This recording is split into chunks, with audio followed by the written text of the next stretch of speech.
ഓം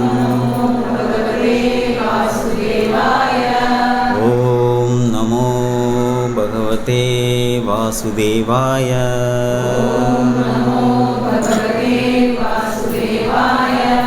ഓം നമോ ഭഗവതേ വാസുദേവായ.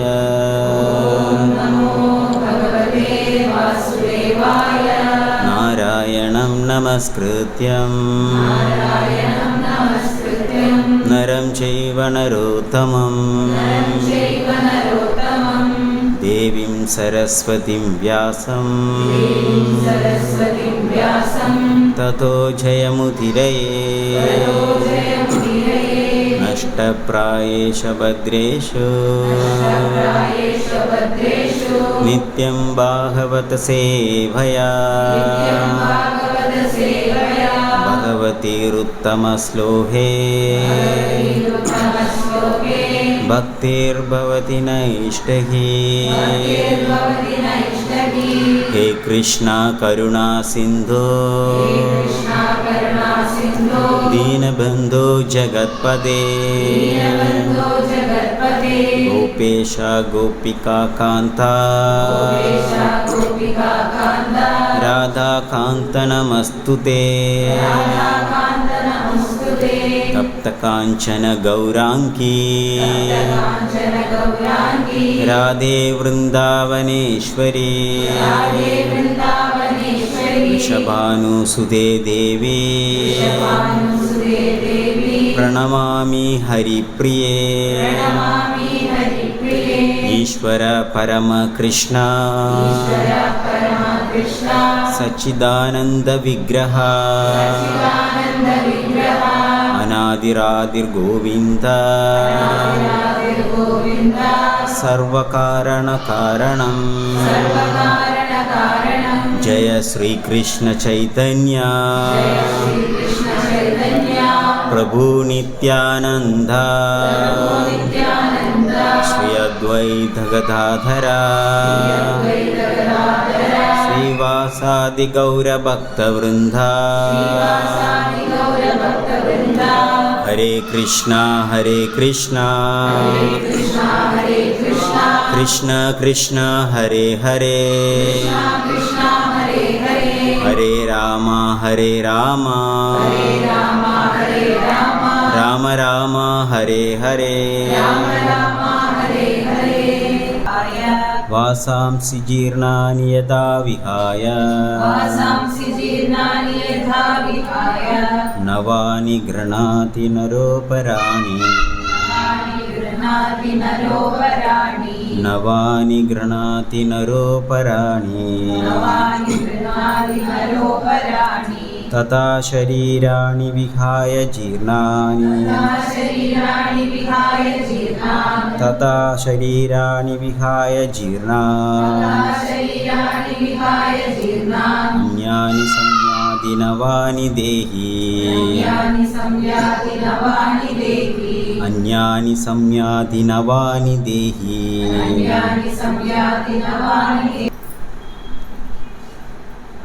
ഹരേ കൃഷ്ണ. ഭഗവത്ഗീതയിലെ ഫേമസ് ശ്ലോകമാണ് അല്ലേ, എല്ലാവർക്കും അറിയാമെന്നുള്ള ശ്ലോകമാണ്. അപ്പോൾ അതിൻ്റെ തൊട്ട് അതും തുറക്കാം. തൊട്ട് മുന്നിലത്തെ ശ്ലോകത്തിൻ്റെ വിവർത്തനം ഒന്ന് വായിക്കണം.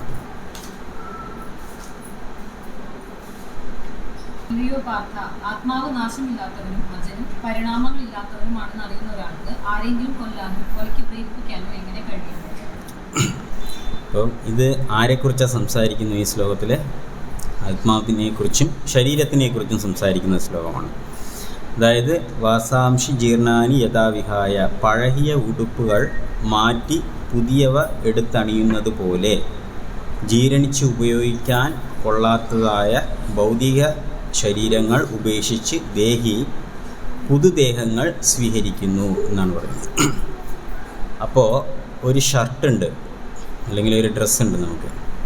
ഈ ഡ്രസ്സ് ചീത്തയായാൽ നമ്മൾ എന്ത് ചെയ്യും? പിന്നെ വീട്ടിൽ അങ്ങനെ അയൺ ചെയ്ത് സൂക്ഷിച്ച് ഇങ്ങനെ വെച്ചുകൊണ്ടിരിക്കുമോ? ചീത്തയായ എന്ത് ചെയ്യും? കീറിപ്പോയി എന്ത് ചെയ്യും? ഉപേക്ഷിക്കും. ഉപേക്ഷിക്കുമ്പോൾ നമ്മൾ കരയാറുണ്ടാവും. കീറിപ്പോയി, ഭയങ്കര വിഷമവും കരച്ചിലൊക്കെ നമുക്കുണ്ടാവും. ഇല്ല, കീറിയ എടുത്ത് കളഞ്ഞിട്ട് അടുത്ത് എന്ത് ചെയ്യും? പുതിയത് മേടിക്കും. പക്ഷെ അതേ ഷർട്ട് വാങ്ങിച്ച് അന്ന് തന്നെ കീറിപ്പോയാലോ?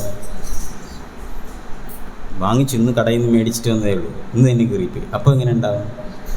നല്ല വിഷമം ഉണ്ടാകും.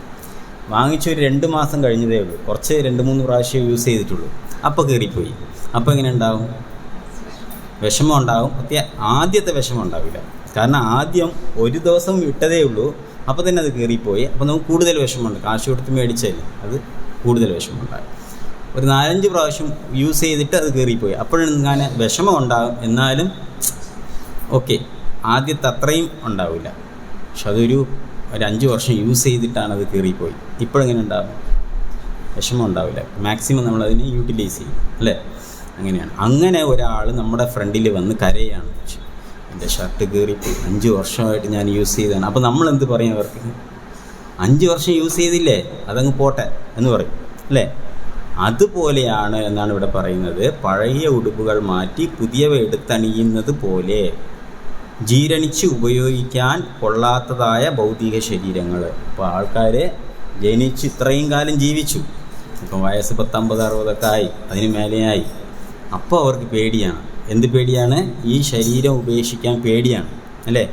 ശരീരം വെച്ചുകൊണ്ടിരിക്കുന്ന ആൾക്കാർ ഈ ഷർട്ട് കളയാൻ പേടിയാണ്. അതുപോലെ ഈ ശരീരം കളയാൻ ആൾക്കാർക്ക് പേടിയാണ്. ആ പേടിയിൽ എന്തെങ്കിലും അർത്ഥമുണ്ടോ? ഇല്ല. പക്ഷെ എല്ലാവരും പേടിക്കും. സകലമായ ആൾക്കാരും എന്തിൽ പേടിക്കും? ആ ശരീരം ഉപേക്ഷിക്കാൻ പേടിക്കും. അത് ഉപേക്ഷിച്ചാൽ എന്താ സംഭവിക്കുക? നമുക്ക് വേറൊരു ശരീരം കിട്ടും, വേറൊരു ഡ്രസ്സ് കിട്ടും. അതുപോലെ നമുക്ക് ഇനിയൊരു ശരീരം കിട്ടും. അപ്പോൾ പുതിയ ഡ്രസ്സ് കിട്ടിയാൽ നമ്മൾ സന്തോഷിക്കും. അതുപോലെ പുതിയ ശരീരം കിട്ടിയാൽ നമ്മൾ എന്ത് ചെയ്യണമായിരുന്നു? സന്തോഷിക്കണമായിരുന്നു. ചാകാൻ ഡോക്ടർ പറഞ്ഞു, ഇനി ഒരാഴ്ചയേ ഉള്ളൂ, ചത്തുപോകും എന്ന് പറഞ്ഞു. നമ്മൾ എന്ത് ചെയ്യണമായിരുന്നു? ആഘോഷിക്കണം. ഇനി പുതിയ ഒരു ശരീരം കിട്ടും എന്ന് പറഞ്ഞ് ആഘോഷിക്കും. നമുക്ക് ചെയ്യാൻ പറ്റുമോ? എന്തുകൊണ്ട്? ഫസ്റ്റ് നമുക്ക് അറിയില്ല എങ്ങനത്തെ ഡ്രസ്സ് കിട്ടുമെന്ന് അറിയില്ല. ഡ്രസ്സ് പല തരത്തിലുണ്ട്, അല്ലേ? വ്യത്യസ്തമായ ഉണ്ട്. നമുക്ക് ഇഷ്ടപ്പെട്ട ഡ്രസ്സ് ഉണ്ടാവാം, ഇഷ്ടപ്പെടാത്ത ഡ്രസ്സ് ഉണ്ടാവാം, പലതുണ്ട്. ആദ്യം നമുക്ക് അറിയില്ല അടുത്തത് എന്ത് ഡ്രസ്സ് നമുക്ക് കിട്ടുമെന്ന്. പക്ഷെ ബുദ്ധിമാന്മാർക്ക് മനസ്സിലാവും എന്ത് ഡ്രസ്സ് കിട്ടുമെന്ന്. കാരണം അവരെന്ത് മനസ്സിലാക്കിയിട്ടുണ്ട്? ഭഗവത്ഗീത മനസ്സിലാക്കിയിട്ടുണ്ട്. അതുകൊണ്ട് ഇനി ഏത് ഡ്രസ്സാണ് എനിക്ക് കിട്ടാൻ പോകുന്നു എന്നുള്ള കാര്യത്തിൽ ആർക്ക് വ്യക്തതയുണ്ട്? പണ്ഡിതന്മാർക്കുണ്ട്. അപ്പോൾ ഇവിടെ ഒരു ശ്ലോകത്തിൽ പറയുന്നുണ്ട്, അശോചാൻ അന്വശോചത്വം പ്രജ്ഞവാദാംശ ഭാഷസേ കഥാസൂം അകഥാസൂം ച നാനു ശോചന്തി പണ്ഡിതഃ. അപ്പോൾ നാനു ശോചന്തി എന്താണ്? പണ്ഡിതന്മാരെന്താ ചെയ്യുന്നത്? ആവശ്യമില്ലാത്ത കാര്യത്തിന് വിലപിക്കാറില്ല, അല്ലെ? ജീവിക്കുന്നവർക്ക് വേണ്ടിയോ മരിക്കുന്നവർക്ക് വേണ്ടിയോ ചൊല്ലി ആര് വിലപിക്കില്ല? പണ്ഡിതന്മാർ വിലപിക്കില്ല, അല്ലേ? അപ്പോൾ ജീവിച്ചിരിക്കുന്നു എന്ന് പറഞ്ഞിട്ട് ആഘോഷിക്കുന്നു, എല്ലാ ബർത്ത്ഡേയും ആഘോഷിക്കുന്നു, അതിലും വലിയ വിശേഷമൊന്നുമില്ല. ഇനി മരിച്ചു പോയി എന്ന് പറയുന്ന കരയുന്നതിലും ഹരേ കൃഷ്ണ എന്താണ് വലിയൊരു ഡിസ്കഷനൊക്കെ. Okay, you can speak later. അപ്പോൾ മരിക്കുന്നവരെ ചൊല്ലിയിട്ട് നമുക്കെന്താണ്? അതിലും കാര്യമില്ല. ഓക്കെ, അപ്പോൾ ഇതാണ് ഏത് പഠിപ്പിക്കുന്നത്? ഭഗവത്ഗീത പഠിപ്പിക്കുന്നത്. അപ്പോൾ ഭഗവത്ഗീത മനസ്സിലാക്കാത്ത ആൾക്കാർക്കാണ് എന്തുണ്ടാവുക? വിഷമമുണ്ടാവുക. പക്ഷേ ഡിവോട്ടിക്ക് വിഷമം ഉണ്ടാവുമോ? വിഷമമുണ്ടാവില്ല. എന്നാലും കരയില്ല. നമ്മുടെ വേണ്ടപ്പെട്ടവർ മരിച്ചാൽ കരയും, നമ്മളും കരയും. കരയാതെ ഒന്നിരിക്കില്ല. ഇല്ല, ഞാൻ ഭഗവത്ഗീത 10 വർഷം കൊണ്ട് ഭഗവത്ഗീത ഞാൻ എല്ലാവർക്കും പഠിപ്പിക്കുകയാണ്, അതുകൊണ്ട് എനിക്ക് കരച്ചിൽ വരില്ല. കാരണം ഞാനാണ് പഠിപ്പിച്ചു കൊടുത്തത്. ജീവിക്കുന്നവർക്ക് വേണ്ടിയോ മരിക്കുന്നവർക്ക് വേണ്ടിയോ ചൊല്ലി ഞാൻ കരയില്ല എന്ന് ഞാൻ പഠിപ്പിച്ചുകൊണ്ടിരിക്കുകയാണ്. അപ്പോൾ എനിക്ക് വേണ്ടപ്പെട്ട ഒരാൾ മരിക്കുമ്പോൾ ഞാൻ കരയില്ല. ചിരിച്ചിട്ടിരിക്കാൻ പറ്റുമോ? എനിക്ക് പറ്റില്ല. അപ്പോൾ ഇമോഷണൽ ഫീലിംഗ് എല്ലാവർക്കും ഉണ്ടാകും. അത് ഈശ്വരൻ ഇൻബിൽഡായിട്ട് എല്ലാവരുടെ അകത്തും വെച്ചിട്ടുണ്ട്. പക്ഷേ നമുക്ക് പെട്ടെന്ന് അതിൽ നിന്ന് റിക്കവറാകാൻ പറ്റും. ആർക്ക് റിക്കവറാകാൻ പറ്റും പെട്ടെന്ന്? ഒരു ഭക്തനെ സംബന്ധിച്ചോളം എനിവേ ഇത് സത്യമാണ്, ഞാൻ പഠിച്ചത് അന്ന് കരയും, അടുത്ത ദിവസം കരയും, 1 മാസം കരയും. അത് കഴിഞ്ഞാൽ നമുക്ക് തോന്നും ശരിയാണ്, ഞാൻ ഭഗവത്ഗീത പഠിപ്പിച്ചതല്ല എല്ലാവർക്കും. അപ്പോൾ അതുകൊണ്ട് എന്താണ്? തീർച്ചയായും ഈ ഭൂമിയിൽ ജനിച്ച ഒരു വ്യക്തി ഒരു ദിവസം മരിക്കും, അത് ഉറപ്പാണ്, അതിൽ സംശയമേ ഇല്ല. അത് തന്നെയാണ് സംഭവിച്ചിരിക്കുന്നത്. അവരുടെ കർമ്മം, അവരുടെ റോള് അവർ തീർത്തു, അവർ പോയി. ഇനി എന്താണ് ഉള്ളത്? ഞാനും പോകും, അല്ലേ? ഞാനും ഒരു ദിവസം പോകും. അതിനു മുമ്പ് ഞാൻ എന്താണ് ചെയ്യേണ്ടത്? പരീക്ഷന്മാരെ ചോദിച്ചില്ലേ, ഇനി 7 ദിവസമേ ഉള്ളൂ എനിക്ക് മരണം, ഡോക്ടർ പറഞ്ഞു കറക്റ്റായിട്ട് 7 ദിവസമേ ഉള്ളൂ മരിക്കാൻ പോകുന്നു. അപ്പോൾ നമ്മൾ എന്ത് ചെയ്യണം? അപ്പോൾ പരീക്ഷിത് മഹാരാജ് ഇൻ്റലിജൻ്റ് ആയതുകൊണ്ട് 7 ദിവസത്തിൽ എന്ത് ചെയ്യണമെന്ന് അന്വേഷിച്ചു. അപ്പോൾ ഒരു ഭക്തൻ്റെ സംബന്ധിച്ചോളം അങ്ങനെ ഒരു മരണം മുന്നിൽ വന്നാൽ എന്ത് ചെയ്യണം? അടുത്ത പ്ലാൻ ചെയ്യണം. എങ്ങനെയാണ്? ഏത് ഡോക്ടറിനെ കാണാം, എവിടെ പോയി ട്രീറ്റ്മെൻറ്റ് എടുക്കാം, എങ്ങനെ രക്ഷപ്പെടാം. അത് ഒരു സൈഡ് നടന്നാലും നമ്മൾ പറയില്ലേ, ഔഷധേ ചിന്തയെ വിഷ്ണു, മരുന്ന് കഴിക്കുക വിഷ്ണുവിനെ സ്മരിച്ചുകൊണ്ട്. പക്ഷേ വിഷ്ണുവിനെ സ്മരിച്ചുകൊണ്ട് എന്നുള്ളത് വളരെ അത്യാവശ്യമാണ്. അപ്പോൾ നമ്മൾ എന്ത് ചെയ്യണം? ഡോക്ടറിനെ കണ്ടാലും നമ്മൾ എന്തായിരിക്കണം നമ്മുടെ തോട്ട്സ്? എനിവേ മരണം ഉണ്ടാകും, അതുകൊണ്ട് ഞാൻ ഭഗവാനെ കൂടുതൽ ശരണം പ്രാപിക്കണം എന്നുള്ളത് ഉണ്ടാവണം. അപ്പോൾ ഇവിടെ പറയുന്നത് പോലെ തീർച്ചയായും ഉറപ്പാണ്, നമ്മൾ ജനിച്ചപ്പോൾ തന്നെ നിഴൽ പോലെ നമ്മുടെ ബാക്കിൽ വരുന്ന കാര്യം എന്താണ്? മരണം എന്നുള്ള കാര്യം നമ്മുടെ ബാക്കിലുണ്ട്. അതൊരു സത്യമല്ലേ? യുധിഷ്ഠിര മഹാരാജിൻ്റെ അടുത്ത് ചോദിക്കും, ലോകത്തിലെ വലിയ സത്യം എന്താണെന്ന് ചോദിക്കും. എന്താണ് വലിയ സത്യം? യുധിഷ്ഠിര മഹാരാജ് പറയുകയാണ്, അഹനി അഹനി ഭൂതാനി ഗച്ഛന്തി യമാലയം ശേഷസ്ഥാവരം ഇച്ഛന്തി കിം ആശ്ചര്യം മതപ്പര എന്ന് പറയും. അപ്പോൾ അഹനി അഹനി ഭൂതാനി, ഇങ്ങനെ ഓരോ ജനങ്ങൾ ഭൂതാനി ഇങ്ങനെ എവിടെ പോകുന്നു? ദിവസവും മരിച്ചുകൊണ്ടിരിക്കുന്നു. ചെറുപ്പത്തിൽ മരിക്കുന്നുണ്ട്, വയസ്സായി മരിക്കുന്നുണ്ട്, ഇടപ്രായത്തിൽ മരിക്കുന്നുണ്ട്, ഇങ്ങനെ ആൾക്കാർ മരിച്ചുകൊണ്ടേയിരിക്കുന്നു. ഇത് ഞാൻ കണ്ടുകൊണ്ടേയിരിക്കുന്നു. പക്ഷെ ഞാൻ എന്താ ചെയ്യുന്നത്? ശേഷസ്ഥാവരം ഇച്ഛന്തി കിം ആശ്ചര്യം, ഇനി എന്തൊക്കെയോ എനിക്ക് ചെയ്യാനുണ്ട്. ഇനി ഞാനിതെല്ലാം കഴിഞ്ഞിട്ട് ഇങ്ങനെ ഒരു ജോലി നേടണം, അത് കഴിഞ്ഞിട്ട് ഒരു വീട് വയ്ക്കണം, അത് കഴിഞ്ഞിട്ട് കല്യാണം കഴിക്കണം, അത് കഴിഞ്ഞിട്ട് കുട്ടികളുണ്ടാകും. ഇങ്ങനെ ഫുൾ പ്ലാനാണ്. ഇതൊക്കെ നടക്കണം നിർബന്ധമുണ്ടോ? ഒരു പ്ലാനും നമ്മുടെ കയ്യിലില്ല. പ്ലാനെല്ലാം ആർക്കുള്ളതാണ്? ഭഗവാൻ ഓൾറെഡി ഒരു പ്ലാൻ ചെയ്ത് നമുക്ക് തന്നിട്ടുണ്ട്, ഇതുപോലെ നടന്നാൽ മതി. പക്ഷെ നമ്മൾ എന്താ ചെയ്യണമെന്നുള്ളതാണ്. ഭഗവാനെ ശരണം പ്രാപിച്ച് ആ പ്ലാനിൽ ഹാപ്പി ആയിട്ട് അങ്ങ് ട്രാവൽ ചെയ്താൽ മതി, അല്ലേ? നടക്കുന്ന ആ പ്ലാനിൽ അങ്ങ് ട്രാവൽ ചെയ്താൽ മതി, കൂടുതൽ സഫർ ചെയ്യേണ്ട ആവശ്യമില്ല. അപ്പോൾ അങ്ങനെയാണെങ്കിൽ ആ നോളജുള്ള ഒരു വ്യക്തിക്ക് സഫറിങ് ഇല്ല. അതുകൊണ്ട് ഏറ്റവും വലിയ പേടി എന്തായിരിക്കും ജീവിതത്തിൽ? ഏറ്റവും വലിയ പേടി മരണത്തിനപ്പുറം ഒരു പേടിയില്ല. കള്ളൻ വീട്ടിൽ വരുന്നു, നമുക്ക് പേടിച്ച് ലോക്കറിൽ വെച്ച് എല്ലാം പൂട്ടിയൊക്കെ വെക്കും, അല്ലേ? കള്ളൻ ഡബിൾ ലോക്കറൊക്കെ ഇട്ട് എല്ലാം സേഫായിട്ട് വയ്ക്കും. കള്ളൻ കഴുത്തിൽ കൊണ്ടാണ് കത്തി വെച്ചിട്ട് ചോദിക്കാൻ, എടുത്ത് തന്നില്ലെങ്കിൽ കൊല്ലുമെന്ന് പറയും. അപ്പോൾ നമ്മൾ എന്ത് ചെയ്യും? ഇല്ല കുഴപ്പമില്ല, എനിക്ക് വിലപ്പെട്ടത് അതാണ്, ലോക്കറിലിരിക്കുന്നതാണ്, എന്നെ വേണമെങ്കിൽ കൊന്നോ എന്ന് പറയുമോ? നമ്മളെന്ത് ചെയ്യും? എന്നെ ഒന്നും ചെയ്യല്ലേ, ഞാൻ എടുത്ത് തരാം, തുറന്നെടുത്ത് തരാം എന്ന് പറഞ്ഞിട്ട് അതിനെടുത്ത് കൊടുക്കും. അപ്പോൾ ഏറ്റവും കൂടുതൽ വാല്യൂ ഉള്ളത് ഏതിനാണ്? ശരീരത്തിനാണ്, അല്ലേ? ആ ശരീരം നഷ്ടപ്പെട്ടു പോകുന്നതാണ് യഥാർത്ഥ വിഷമം. യഥാർത്ഥ പ്രയാസം ഏതാണ്? ഈ ശരീരം നഷ്ടപ്പെട്ടു പോകും. അല്ലാതെ നമ്മുടെ കൂടെയുള്ള ഒരു സാധനവും ഇല്ല. കാരണം ശരീരത്തിനും അല്ല വില, ഏതിനാണ് വില? അകത്തിരിക്കുന്ന ആത്മാവ്. ഈ ആത്മാവ് ഉള്ളത് കൊണ്ടാണ് ഈ ശരീരത്തിനെ രക്ഷിക്കുന്നത്. അപ്പോൾ ശരീരം വേറെ, ആത്മാവ് വേറെ. ആത്മാവ് എത്ര പേർക്ക് അറിയാം? ശരീരം വേറെ ആത്മാവ് വേറെ എന്ന് അറിയാത്തവരാരുണ്ട്? ഓക്കെ. അപ്പോൾ ശരീരവും ആത്മാവും ഒന്നല്ല, രണ്ടാണ്. ഈ ശരീരം പ്രവർത്തിക്കണമെങ്കിൽ എന്ത് വേണം? ആത്മാവാണ്. ആത്മാവിൻ്റെ സൈസ് എത്ര? 1/10,000. അത് എവിടെയാണ്? ഒരു നീളം മുടിയെടുത്തിട്ട് ഇങ്ങനെ 1/10,000 ഇങ്ങനെയാണ് വായിക്കേണ്ടത്, ടിപ്പ് ഓഫ് ദ ഹെയർ. അപ്പോൾ ഒരു തലമുടിയുടെ അഗ്രഭാഗം, ടിപ്പ് ഓഫ് ദ ഹെയർ എന്ന് പറഞ്ഞാൽ അതിനെ 10,000 ആയിട്ട്, അതിന് 2ആയിട്ട് കെട്ടാൻ പറ്റുമോ ഇവിടെ ആർക്കെങ്കിലും? 10,000 വായിക്കേണ്ട ഒരു തലമുടി എടുത്തിട്ട് അതിന് ഇങ്ങനെ 2ആയിട്ട് വായിക്കണം. ആർക്ക് പറ്റും? ആർക്കും പറ്റില്ല. അത് തന്നെ പ്രയാസമാണ്. അപ്പോൾ അതിനെ എത്രയായിട്ട് വായിക്കണം? 10,000 ആയിട്ട് വായിക്കണം. ആ ഒരു പോർഷനാണ് എന്ത്? ജീവാത്മാവ്. ആ ജീവാത്മാവാണ് ഈ ശരീരത്തിന് ചുമന്നുകൊണ്ടിരിക്കുന്നത്. ഈ ജീവാത്മാവ് ഏതിൻ്റെ പോർഷനാണ്? ഏതിൻ്റെ പാർട്ടിക്കിളാണ്? ഭഗവാന്റെ പാർട്ടിക്കിളാണ്. ഭഗവാന്റെ ഇന്ന് വന്ന ഒരു ചെറിയ ഒരു സ്ഫുലികം, ഒരു ചെറിയ പാർട്ടിക്കിളാണ്. ഈ പാർട്ടിക്കിളിൽ നിന്നാണ് ഇത്രയും എനർജിയും ഇത്രയും എല്ലാം ഉള്ളത്. ഈ ശരീരത്തിനെ ചുമന്നുകൊണ്ട് പോകുന്നത് എന്താണ്? ഈ ആത്മാവാണ്. ഇത് ബോഡിയിലെ എല്ലാ ഓർഗൻസും ഫങ്ഷൻ നിർത്തും. അതുവരെ ഫങ്ഷൻ ആയിക്കൊണ്ടിരിക്കും, അല്ലേ? അപ്പോൾ ആ സാധനത്തിനെക്കുറിച്ച് ഏത് ശാസ്ത്രമാണ് പഠിപ്പിക്കുന്നത്? നമുക്ക് സ്കൂളിലോ കോളേജിലോ നമ്മളെ പഠിപ്പിച്ചോ? ആരും പഠിപ്പിച്ചിട്ടില്ല. പക്ഷെ അതിനെക്കുറിച്ച് ഏതാ പഠിക്കുന്നത്? ശ്രീമദ് ഭഗവത്ഗീതയിലാണ് പഠിക്കുന്നത്, അല്ലേ? ആ ഭഗവത്ഗീതയ്ക്കകത്ത് ആ സത്യമാണ് ആർക്ക് മനസ്സിലാകാത്തത്? സയൻറ്റിസ്റ്റിന് മനസ്സിലാകാത്തത്. എന്തോ പോകുന്നുണ്ട്, അതുകൊണ്ടാണ് ലൈഫ് പോകുന്നു എന്ന് മനസ്സിലാകും. പക്ഷെ അത് എന്താണെന്ന് അവർക്കറിയില്ല, അല്ലേ? അത് എവിടെ മാത്രമാണ് പഠിപ്പിക്കുന്നത്? ഭഗവത്ഗീത. കാരണം അവർക്ക് അത് കണ്ടുപിടിക്കാൻ പറ്റില്ല. ഒരു അമീബ എടുത്താൽ പോലും എത്ര സൈസായിരിക്കും? വലുതാണ്.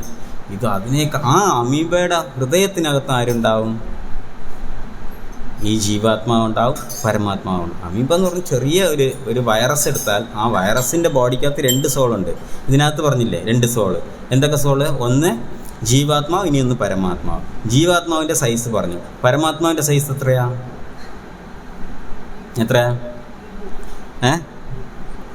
പരമാത്മാവിൻ്റെ സൈസ് അറിയില്ല? പരമാത്മാവിൻ്റെ സൈസ് പറയുന്നുണ്ട്. ഏതിലാണ് പറയുന്നത്? ശ്രീമദ് ഭാഗവതത്തിൽ പറയുന്നുണ്ട്. പരീക്ഷിത് മഹാരാജിന് ദർശനം കൊടുത്തോ? ആര് ദർശനം കൊടുത്തു? ജനിച്ചപ്പോൾ. തമ്പ് സൈസാണ് പറഞ്ഞത് അല്ലേ? ഒരു പെരുവിരലിൻ്റെ സൈസാണ് ഏതിന്? പരമാത്മാവിൻ്റെ സൈസ് എന്ന് പറയുന്നത്. പക്ഷെ പരമാത്മാവിൻ്റെ സൈസ് 8 അങ്കുലം എന്നാണ് പറഞ്ഞത്. 1 അങ്കുലം എന്ന് പറഞ്ഞാൽ ഇത്രയും. അപ്പോൾ 8 അങ്കുലമാണ്. 8 അങ്കുലം എന്ന് വെച്ചാൽ എത്രയാണ്? ഇങ്ങനെ ഈ റിംഗ് ഫിംഗർ ടു ഈ പെരുവിരൽ വരെ ഇത്രയും വലുതാണ് പരമാത്മാവ്. പക്ഷെ ഈ പരമാത്മാവ് എവിടെയായിരിക്കുന്നു? നമ്മുടെ ഹൃദയത്തിൻ്റെ സൈസ് എത്രയാണ്? ഹാർട്ടിൻ്റെ, ഒരു വ്യക്തിയുടെ ഇതാണ് ഹാർട്ടിൻ്റെ സൈസ്. ഈ ഹാർട്ടിൻ്റെ സൈസിനകത്ത് ഇത്രയും വലിയ പരമാത്മാവ് ഇരിക്കാൻ പറ്റുമോ? അപ്പോൾ കള്ളല്ലേ ഭാഗവത്തിൽ പഠിപ്പിക്കുന്നത്. പക്ഷെ അങ്ങനെയല്ല പറയുന്നത്. പക്ഷെ പരീക്ഷിത് മഹാരാജിന് എങ്ങനെ ദർശനം കൊടുത്തു? പെരുവിരൽ. അതാവുമ്പോൾ കറക്റ്റാണ്. ഈ ഹാർട്ടിനകത്ത് ഈ പെരുവിരലിൻ്റെ സൈസിൽ ഒരാൾക്ക് ഇരിക്കാൻ പറ്റും, അപ്പോൾ കറക്റ്റാണ്. പക്ഷേ 8 അങ്കുലം എന്ന് പറഞ്ഞാൽ തെറ്റാണ്. അത് എന്തുകൊണ്ട് എന്ന് ചോദിച്ചു കഴിഞ്ഞാൽ 8 അങ്കുലം വരെ പരമാത്മാവ് എക്സ്പാൻഡ് ആവും മാക്സിമം. അതായത് അത്രയും സൈസുള്ള ഹാർട്ടുള്ള മൃഗങ്ങൾ ഈ ലോകത്തുണ്ടാവും. ജീവാത്മാവ് എവിടെ ഉണ്ടാവും അല്ലേ? ചിലപ്പോൾ ആനയുടെ ഹാർട്ടിന് എത്ര വലിപ്പം ഉണ്ടാവും നിങ്ങൾക്ക് അറിയുമോ? അറിയില്ല. എല്ലാവരും കുറച്ച് പേര് 3 പേര് ഇങ്ങനെ സ്ട്രൈറ്റായിട്ട് ഇരിപ്പുണ്ട്. ആനയുടെ ഹാർട്ടിൻ്റെ വലിപ്പം അറിയുമോ? അറിയില്ല. ആനയ്ക്ക് ചിലപ്പോൾ എനിവേ വലുതായിരിക്കും അല്ലേ? ഒരു ഉറുമ്പിന് ഹാർട്ടുണ്ടോ? അത് പറയില്ല. ഉണ്ടോ? ഹാർട്ട് ഉണ്ടാവും. ശരി. അപ്പോൾ അതിൻ്റെ ഹാർട്ടിൻ്റെ സൈസ് എത്രയായിരിക്കും? ചെറിയ ജീവിക്ക് ചെറിയ ഹൃദയമായിരിക്കും. അതുകൊണ്ടാണ് അനിയോർ എന്താണ് മഹതോർ മഹിയാം. അപ്പോൾ വലുതിൽ വലുതാണ് ഭഗവാൻ, ചെറുതിൽ ചെറുതാണ്. അപ്പോൾ ചെറിയ ഹൃദയത്തിനകത്തും ആർക്കിരിക്കാൻ പറ്റും? ഭഗവാൻ ഇരിക്കാൻ പറ്റും. വലിയ ഹൃദയത്തിനകത്ത് ആർക്കിരിക്കാൻ പറ്റും? ഭഗവാൻ ഇരിക്കാൻ. കാരണം ഭഗവാൻ എത്ര വരെ എക്സ്പാൻഡ് ആവും? 8 അങ്കുലം വരെ ഭഗവാൻ എക്സ്പാൻഡ് ആകാൻ പറ്റും എന്ന് പറഞ്ഞു. അപ്പോൾ ഈ ഹൃദയത്തിനകത്ത് ഒരാൾ ഇരിക്കുകയാണ് പരമാത്മാവ്. എന്തിനാണ് പരമാത്മാവ് അവിടെ വന്നിരിക്കേണ്ട ആവശ്യം എന്താണ്? ഹൃദയത്തിൽ ജീവാത്മാവ് ഇരുന്നാൽ തന്നെ ഫങ്ഷൻ ആകുമല്ലോ. പരമാത്മാവ് ഇരിക്കേണ്ട ആവശ്യം എന്താണ്?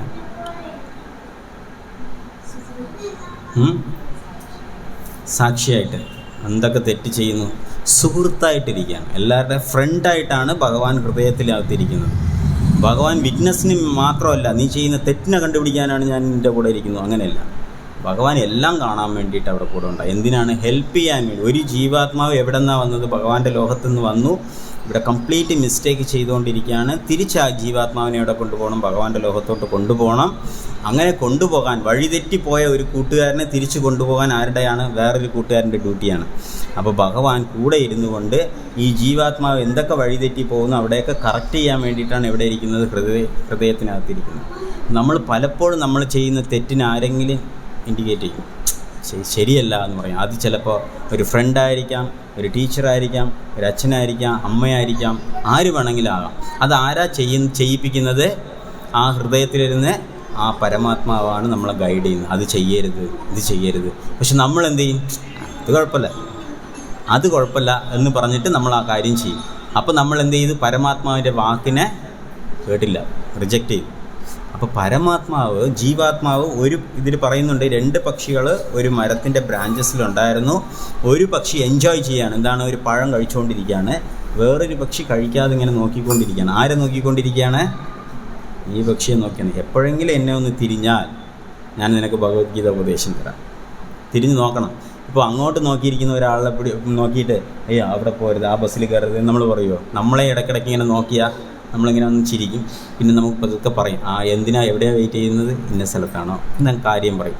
ഒന്നുമേ ഇല്ലാതെ ഇങ്ങനെ തിരിഞ്ഞിരിക്കുന്ന ഒരാളുടെ അടുത്ത് നമ്മൾ സംസാരിക്കാൻ പോകും? ഇല്ല. അതുപോലെ ഈ പക്ഷി ആരടുത്തും ഒന്നും ഇങ്ങനെ സ്വയം, ഇപ്പോൾ ട്രെയിനിലൊക്കെ അങ്ങനെയാണ്. പണ്ട് ട്രെയിനിൽ പോകുമ്പോൾ ഭയങ്കര കമ്പനിയാവും. ട്രെയിൻ യാത്ര തീരുമ്പോൾ ഒരാൾ നമ്മളെ ഫാമിലി ഫ്രണ്ട് പോലെയാവും. എന്തുകൊണ്ട്? നമ്മൾ അത്രയും നേരം സംസാരിക്കും അവരുടെ അടുത്ത് അല്ലേ? ഇപ്പോഴാണെങ്കിൽ അവൻ സ്വയം എൻജോയ് ചെയ്തുകൊണ്ടിരിക്കും, വേറെ ആരടുത്തും സംസാരിക്കില്ല. അടുത്തിരിക്കുന്ന ആൾ മൊത്തത്തിൽ ഇങ്ങനെ കൈ മാത്രം ഇങ്ങനെ പണിയെടുത്തുകൊണ്ടിരിക്കും അല്ലേ? അപ്പോൾ ഇവർ തമ്മിൽ ഒരു ബന്ധമില്ല. അത് ഒരു സ്ഥലം വന്നു, അയാൾ ഇറങ്ങിപ്പോയി, എല്ലാം ഇറങ്ങിപ്പോയി. പക്ഷെ പണ്ട് എന്തായിരുന്നു, വേറെ ഒരു ഓപ്ഷനും ഇല്ല. അയാൾ ചിരിക്കണം. ഒരു ദിവസം മുഴുവൻ യാത്ര ചെയ്യുന്നു, ചിരിക്കാതിരിക്കാൻ പറ്റുമോ? ചിരിക്കും. ചിരിച്ച ഉടനെ എന്ത് ചോദിക്കും? എവിടെ പോകണോ എന്ന് ചോദിക്കും. അപ്പോൾ പണ്ട് ഒരുപാട് ഓപ്പർച്യൂണിറ്റി കിട്ടിയിട്ടുണ്ട് നമുക്ക് പ്രീച്ച് ചെയ്യാനായിട്ട്. ഞങ്ങൾ ബുക്ക് ഡിസ്ട്രിബ്യൂഷന് ഇങ്ങനെ ഒരു സ്ഥലത്ത് നിന്ന് ഇവിടെ നിന്ന് കൊല്ലം വരെ പോകുകയാണെങ്കിൽ ഡെയിലി വരുന്ന ആൾക്കാരുണ്ട്. നമ്മളും ഡെയിലി പോകും.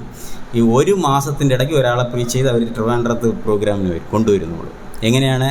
അവിടെ അവർ ഡെയിലി ഈ ട്രെയിനിൽ ജോലിക്ക് പോകുന്നവരാണ്. അവിടെ ഇങ്ങനെ ഇരുന്നിട്ട് അവർ ചോദിക്കും, എവിടെയാണ് സ്വാമി പോണത്, എന്താണ് എന്നൊക്കെ ചോദിക്കും. അപ്പോൾ നമ്മളങ്ങ് തുടങ്ങും. കയ്യിലെന്താ വെച്ചേക്കുന്നത് എന്ന് ചോദിക്കും. അപ്പം ജപമാലയാണത്. ഇതിലെന്താ ജപിക്കും? അത് ഹരേ കൃഷ്ണ മഹാമന്ത്രമാണ്. അങ്ങനെ ഓരോന്നായിട്ട് വരും. അവിടെ എന്തൊക്കെയാണ് ഭക്ഷണം നിങ്ങളുടെ? എത്ര മണിക്ക് ഉറങ്ങും, എത്ര മണിക്ക് എണീക്കും? ഇങ്ങനെ ഓരോന്ന് ചോദിച്ച് അപ്പോൾ നിങ്ങൾ നോൺ വെജേ കഴിക്കില്ലേ? ഇല്ല, വെജിറ്റേറിയൻ. അപ്പോൾ ഉള്ളിയും കഴിക്കില്ല. ഇതൊക്കെ എങ്ങനെ ജീവിക്കാൻ പറ്റും? ഇങ്ങനെ തുടങ്ങി അവസാനം അയാളും വെജിറ്റേറിയൻ ആവും, അയാൾ ഇതുപോലെ നാമം ജീവിക്കും. അപ്പോൾ അതെങ്ങനെ ചാൻസ് കിട്ടി നമുക്ക്? സംസാരിച്ചത് അല്ലേ? അതുപോലെ ഭക്തന്മാരുടെ അടുത്ത് ദർശനം കിട്ടിയാൽ തന്നെ ഒരാളുടെ ജീവിതം മാറുമെങ്കിൽ ഭഗവാന്റെ ദർശനം കൊടുത്താലോ ഇമ്മീഡിയറ്റായിട്ട് മാറും. അപ്പോൾ ഈ നമ്മളെപ്പോലെ ജീവാത്മ എന്താണെന്ന് വെച്ചാൽ ഭൗതിക വിഷയത്തിൽ ഒരുപാട് ആഗ്രഹം വെച്ചുകൊണ്ട് മൊത്തത്തിൽ തിരിഞ്ഞിരുന്നിട്ട് ഇങ്ങനെ സ്വയം എൻജോയ് ചെയ്തിട്ട് തലയും പൊക്കാതെ ഇങ്ങനെ ഇരിക്കുകയാണ്. അതുകൊണ്ടാണ് നമുക്ക് എന്ത് കിട്ടാത്തത്? ചാൻസ് കിട്ടാത്തത്. പക്ഷെ ഭഗവാനെ ഒന്ന് നോക്കിയാൽ നമുക്ക് ഇമ്മീഡിയറ്റായിട്ട് നമുക്ക് എന്ത് കിട്ടും? ചാൻസ് കിട്ടും. അപ്പോൾ ശരീരം ഭഗവാൻ തന്നിട്ടുണ്ട്, അത് ഉറപ്പാണ്. അപ്പോൾ അതുകൊണ്ടാണ് അതിന് മുമ്പിലത്തെ ശ്ലോകത്തിൽ പറഞ്ഞിരിക്കുന്നത്, ആരാണോ ഇത് മനസ്സിലാക്കുന്നത് അവർക്ക് ഒരാളെ കൊല്ലാനോ അതിന് പ്രേരിപ്പിക്കാനോ സാധിക്കില്ല, അല്ലേ? അപ്പോൾ ഈ സത്യം മനസ്സിലാക്കിയാൽ അർജുനന് വേണ്ടിയിട്ടാണ് പറയുന്നത്. അർജുനൻ എന്തിനാ യുദ്ധഭൂമിയിൽ വെച്ച് ഈ കാര്യം പറഞ്ഞത്? ഭഗവാൻ പറയാനുള്ള കാരണം എന്തുകൊണ്ടാണ്? ഈ ശ്ലോകം അർജുനന് വേണ്ടിയല്ലേ പറഞ്ഞത്? എന്തിനാ പറഞ്ഞു?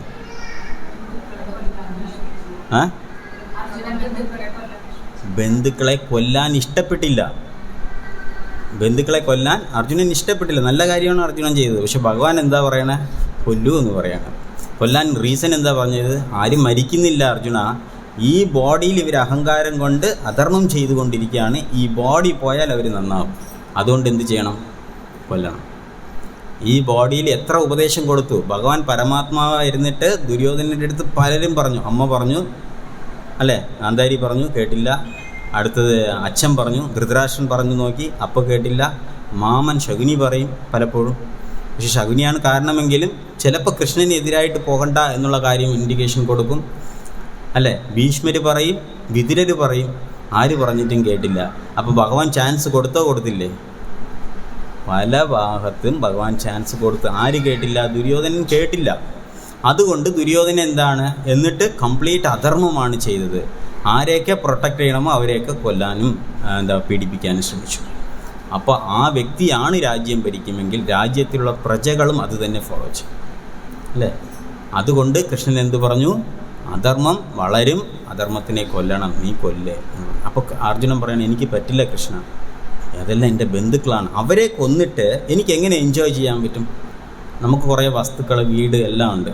പെട്ടെന്ന് ഇപ്പോൾ നിങ്ങൾക്ക് ഒരു ലോട്ടറി അടിച്ച് അല്ലെങ്കിൽ ഒരു വീട് കിട്ടി, ആരെ വിളിച്ച് പറയും? ഒരു നല്ല ജോലി കിട്ടി, അല്ലെങ്കിൽ ഒരു ലോട്ടറി അടിച്ചു, ആരെ വിളിച്ച് പറയും? അമ്മയെ വിളിച്ച് പറയും. പിന്നെ വേറെ ആരെ വിളിച്ച് പറയും? അച്ഛനെ വിളിച്ച് പറയും, അമ്മയെ വിളിച്ച് പറയും. പിന്നെ ആരെ പറയും? അപ്പുറത്ത് മാമനെ വിളിച്ച് പറയും, മാമിയെ വിളിച്ച് പറയും. പിന്നെ കൂട്ടുകാരെ വിളിച്ച് പറയും, അല്ലേ? അറിയാത്ത റോഡിൽ പോകുന്നതിന് ഒരുത്തിനെ വിളിച്ചിട്ട് എനിക്ക് ലോട്ടറി അടിച്ച് എനിക്ക് കാറ് കിട്ടി, ഞാൻ വീട് വെച്ചു എന്ന് പറയുമോ? പറയില്ല. അപ്പോൾ നമ്മൾ ആരുടെ ഫ്രണ്ടിലാണ് നമ്മൾ എൻജോയ് ചെയ്യേണ്ടത്? നമുക്ക് പരിചയമുള്ളവരുടെ അടുത്താണ് നമ്മൾ എൻജോയ് ചെയ്യേണ്ടത്. ആ പരിചയമുള്ളവരുടെ അടുത്ത് എൻജോയ് ചെയ്തില്ലെങ്കിൽ നമുക്ക് ആ എൻജോയ്മെൻ്റ് ആവശ്യമില്ല. അതുകൊണ്ടാണ് അർജുനൻ എന്താ പറയുന്നത്? ഈ ബന്ധുക്കൾ ഞാൻ കൊന്നിട്ട് ഞാൻ പിന്നെ എങ്ങനെ എൻജോയ് ചെയ്യും? അതുകൊണ്ട് ഞാൻ കൊല്ലുന്നില്ല. അപ്പോൾ അർജുനൻ ചെയ്യുന്ന ഡ്യൂട്ടിയാണോ? ഇപ്പോൾ ഒരു പ്രൈം മിനിസ്റ്റർ ഇരിക്കുകയാണ്, ഞാൻ ആരെയും കൊല്ലില്ല, പാകിസ്ഥാൻ വന്ന് കൊന്നോട്ടെ, ഇന്ത്യയിലുള്ളവരെല്ലാം കൊന്നോട്ടെ, അല്ല അപ്പുറത്ത് റഷ്യ വന്ന് കൊന്നോട്ടെ, ഞാൻ ആരെയും കൊല്ലും, ഞാൻ ഭഗവത്ഗീത വായിക്കുന്ന വ്യക്തിയാണ്, എനിക്ക് ആരെയും കൊല്ലാൻ പറ്റില്ല എന്ന് പറയാൻ പറ്റുമോ? ആ പ്രൈം മിനിസ്റ്റർ എന്ത് ചെയ്യണം? ഇല്ല, എൻ്റെ രാജ്യത്തിലെ പ്രജകളെ പ്രൊട്ടക്റ്റ് ചെയ്യേണ്ടത് എൻ്റെ ഡ്യൂട്ടിയാണ്, ആര് വന്നാലും ഞാൻ തിരിച്ചു വരും, അല്ലേ? അതിനുള്ള ഓർഡർ ഞാൻ കൊടുക്കും, അത് എൻ്റെ ഡ്യൂട്ടിയാണ്. പ്രൊട്ടക്റ്റ് ചെയ്യണം എന്നുള്ളത് എൻ്റെ ഡ്യൂട്ടിയാണ്. അത് പറയണോ വേണ്ടയോ? അത് പറയണം. അപ്പോൾ ആ വ്യക്തി, പക്ഷെ അതുകൊണ്ട് അദ്ദേഹം ഭക്തനല്ലാതെ ആകുമോ? അല്ല, അദ്ദേഹത്തിന് ഭക്തിയുണ്ട്, ഭഗവാനെ പൂജിക്കുന്നുണ്ട്. ഇതാണ് ധർമ്മം. ധർമ്മത്തെന്ന് പറഞ്ഞു കഴിഞ്ഞാൽ പ്രജകളെ പ്രൊട്ടക്റ്റ് ചെയ്യണം, പ്രജകളെ ഭക്തിയുത സേവനത്തിൽ ഏർപ്പെടുത്തണം. എന്നാൽ അതേ സമയത്തിന് എന്താണ്, അവരും ഭക്തിമാർഗത്തിലുണ്ടാവണം. അങ്ങനത്തെ വ്യക്തിയാണ് യഥാർത്ഥത്തിൽ ധർമ്മിഷ്ഠൻ എന്ന് പറയുന്നത്, ധർമ്മമായ വ്യക്തി. അതുകൊണ്ടാണ് യുധിഷ്ഠിരനെ പിന്നെ ധർമ്മിഷ്ഠനായിട്ട് പറയുന്നത്. സോ ഈ ശ്ലോകത്തിൽ പറയുന്നത് പോലെ ആ ശരീരം വിട്ടുപോയാൽ അടുത്തത് ഇനി ഒരു ശരീരം കിട്ടും. അപ്പോൾ ഈ ഫിലോസഫിയാണ് നമ്മൾ മനസ്സിലാക്കേണ്ടത്. അപ്പോൾ അതിന് തന്നെ ശ്രീമദ് ഭാഗവതത്തിൽ നമുക്ക് എക്സാമ്പിളും പറഞ്ഞു. എന്ത് എക്സാമ്പിൾ പറഞ്ഞു? ഒരു എക്സാമ്പിൾ, ശരീരം ഉപേക്ഷിച്ചാൽ അടുത്ത ശരീരം കിട്ടും. ഇതൊന്നെല്ലാം ഞാൻ പറയുന്നതല്ലേ ഉള്ളൂ. നമ്മൾ കാണുന്നുണ്ടോ? ഇനിയൊരു ശരീരം കിട്ടിയത് കണ്ടോ?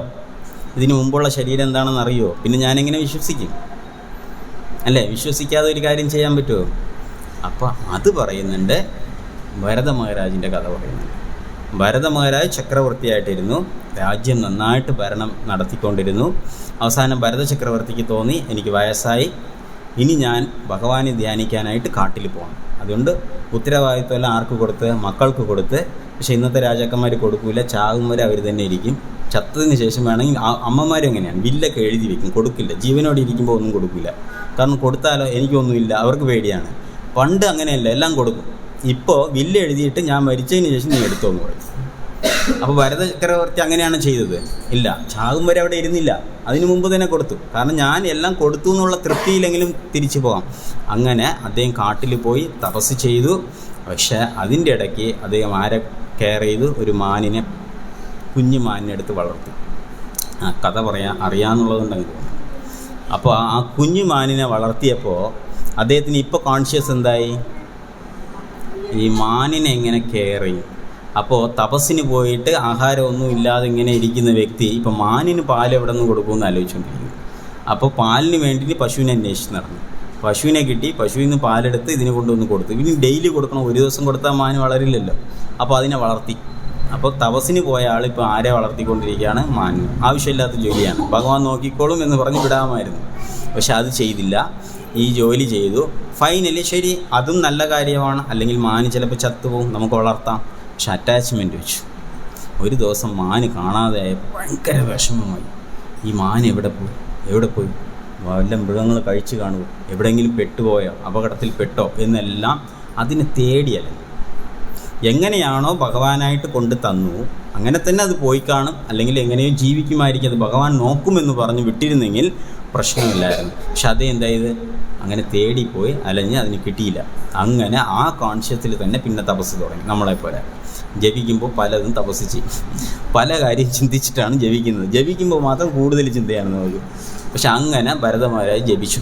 എന്താണ്? ഭഗവാന്റെ നാമം ജപിച്ചു, മാനിനെ വിചാരിച്ചിട്ട് മരിച്ചു, മാനായിട്ട് ജനിച്ചു. അപ്പോൾ ഭഗവത്ഗീതയിൽ പറയുന്നുണ്ട്, യം യം വാപി സ്മരൺ ഭാവം ത്യജത്യന്തേ കളയവരം തം തം ഏവേദി കൗന്ദേയ സദാ തദ്ഭാവഭാവിത. ഏത് സ്മരണയിലാണോ ശരീരം ഉപേക്ഷിക്കുന്നത് അതനുസരിച്ച് ഇനി ഒരു ശരീരം കിട്ടുമെന്ന് പറഞ്ഞു. അപ്പോൾ എന്തായിട്ടൊന്ന് ജനിച്ചു? മാനായിട്ട് നെക്സ്റ്റ് ലൈഫ് ജനിച്ചു. പക്ഷേ ആധ്യാത്മികം പ്രാക്ടീസ് ചെയ്തതുകൊണ്ട് മാനിനും ബോധമുണ്ടായിരുന്നു. നമ്മൾ ചില വീഡിയോയിലൊക്കെ കണ്ടല്ലേ, മാൻ ഇങ്ങനെ കീർത്തൻ കേൾക്കുമ്പോൾ മാൻ ആടുന്നുണ്ട്, പട്ടി ആടുന്നുണ്ട്. നിങ്ങൾ യാത്ര പോകുമ്പോൾ ഒരു പട്ടി എല്ലാ സ്ഥലത്തും വരും, വന്നിട്ട് ഒരു ഡിവോട്ടി ഒന്നും അവർ കൊടുക്കുന്നതൊക്കെ കഴിക്കും. ഈവൻ മൃഗത്തിനും ബോധം ഉണ്ടാവും. നോർത്തിലെ ചില വീഡിയോസ് ഉണ്ട്, ഡെയിലി വന്ന് അമ്പലത്തിൽ വന്ന് ഇങ്ങനെ ചുറ്റി പ്രദക്ഷിണം വെച്ചിട്ട് പശു പോകും.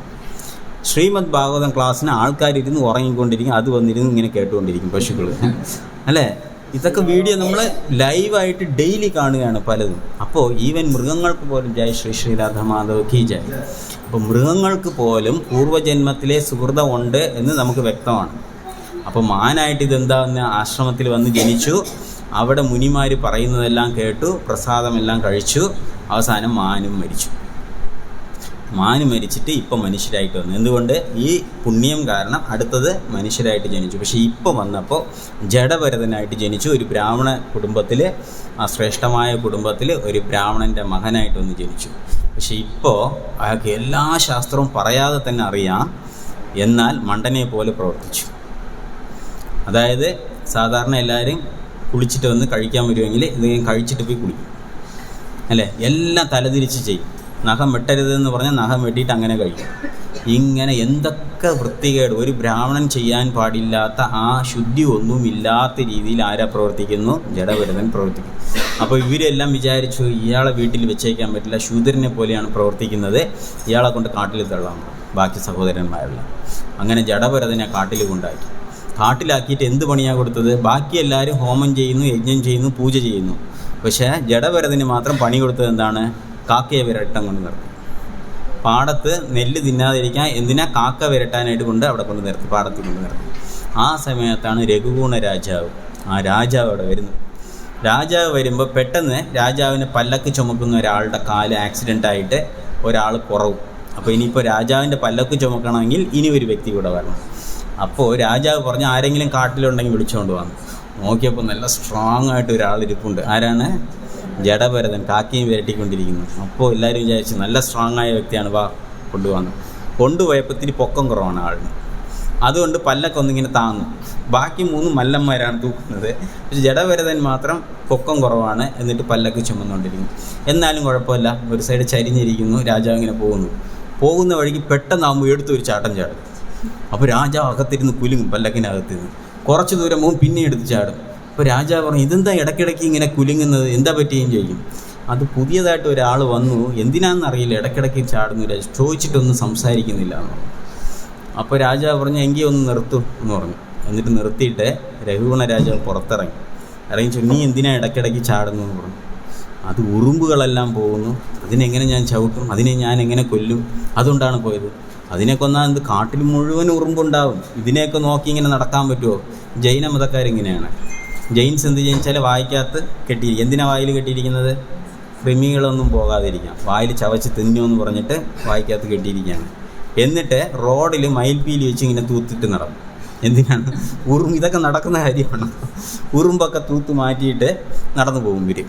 പക്ഷെ അതൊന്നും പ്രാക്ടിക്കലി അവർ എങ്ങനെ പോയാലും ശരി തന്നെ അവർ കൊല്ലും.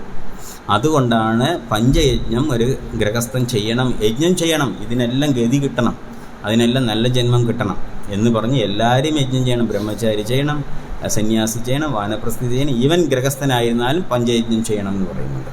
എന്തുകൊണ്ട്? അറിയാതെയോ അറിഞ്ഞോ ചിലപ്പോൾ നമ്മൾ ജീവികളെ കൊല്ലും. അതിന് ഗതി കിട്ടാൻ വേണ്ടിയിട്ടാണ്. അപ്പോൾ ചോദിച്ചു ശരി എന്താ അതിപ്പോൾ കാട്ടിലുണ്ടല്ലോ? അല്ല, അതിനകത്ത് അതിൻ്റെ ശരീരത്തിൽ ആത്മാവുണ്ട്.